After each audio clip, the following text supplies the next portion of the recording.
Hello mga ka-gold, ngayon gagawa tayo ng hiyashi chuka. At itong hiyashi chuka na to ay para sa aking ex-husband dahil pagkagising ko meron akong natanggap na mail mula sa kanya na meron daw siyang sakit. At alam nyo ba, pag tuwing nagkakasakit siya, binibigay niya palagi sa akin at nire-remind niya sa akin yung password ng kanyang bank book. Naghahagubili na siya. Kaya naman, pagka mga ganun ang mga kanyang litanyahin, pinagluluto ko kaagad siya ng makakain niya dahil alam ko namang wala namang magpe-prepare ng food para sa kanya. Buti na lang magkapit-bahay kami. Kaya ito, buti na lang meron akong hiyashi chuka sa ref. So, nagpakulo na tayo ng tubig para lutuin natin yung noodles. Napakadali lang naman itong lutuin. And then yan, binuhos ko lahat yung 3 pirasong sachet ng noodles. Itinodo ko na yan kasi yan din ang ipanglalunch ko. So pagkatapos natin pakuluan, aanlawan natin siya ng malamig na tubig or yung tap water na yan para hindi magdikit-dikit yung mga noodles. At babalawan natin siya yan. So, ganyan po yung tamang paglinis ng noodles, paghugas pala. Pagkatapos natin, i-strain na siya mabuti para walang tubig. And then, i-plating na natin siya sa medyo malaking plato.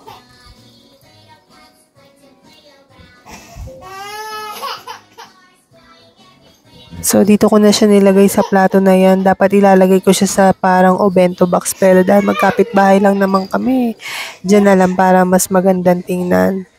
So, inilagay ko na yung pinaggayat-gayat kong ham, yung scrambled egg, tsaka tomato. Mas masarap sana yan kung merong curry or yung cucumber. Pero wala ako noon sa ref ko. So, ito lang nilagay ko kung anong meron lang sa ref. Tapos yung sesame seed with nori, nakalakip yan doon sa isang lalagyan ng hiyashi chuka. Tapos gagawin ko ngayon siya ng lemon honey drinks para maganda kasi sa katawan niya. Yan din kasi iniinom ko. So, lukewarm lang ang nilagay kong tubig, hot tsaka cold para mainom niya ng diretso. At ayan, ready to serve na.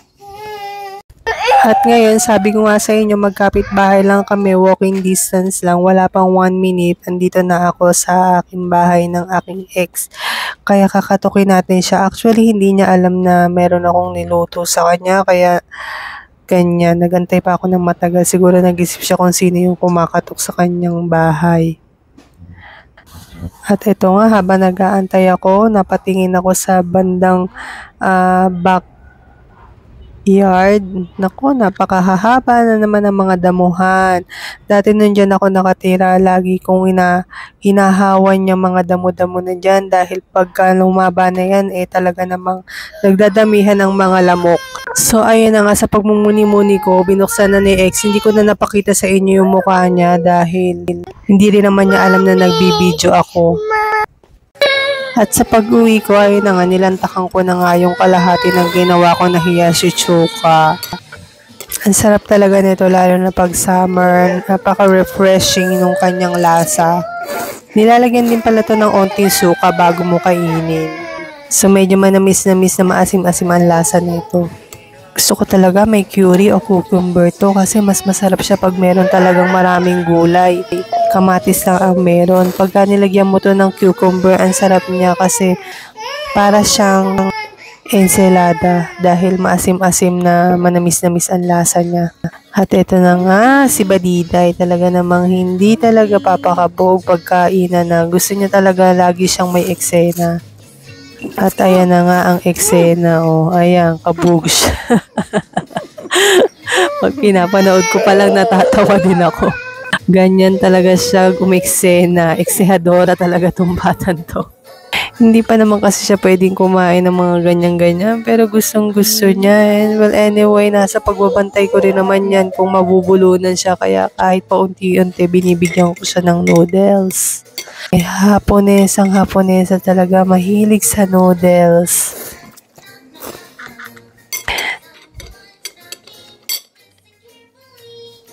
Pag ganyan nga tumatalon-talon siya, ibig sabihin na nagustuhan niya. Kaya talaga namang wala akong magagawa kundi bigyan siya.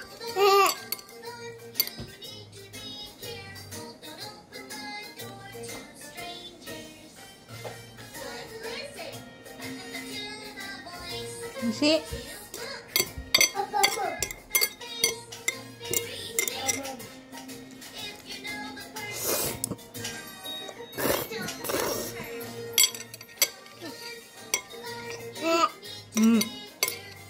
So hanggang dito na lang mga ka-gold. Sana nagustuhan niyo ang aking short video. Thank you for watching. Bye!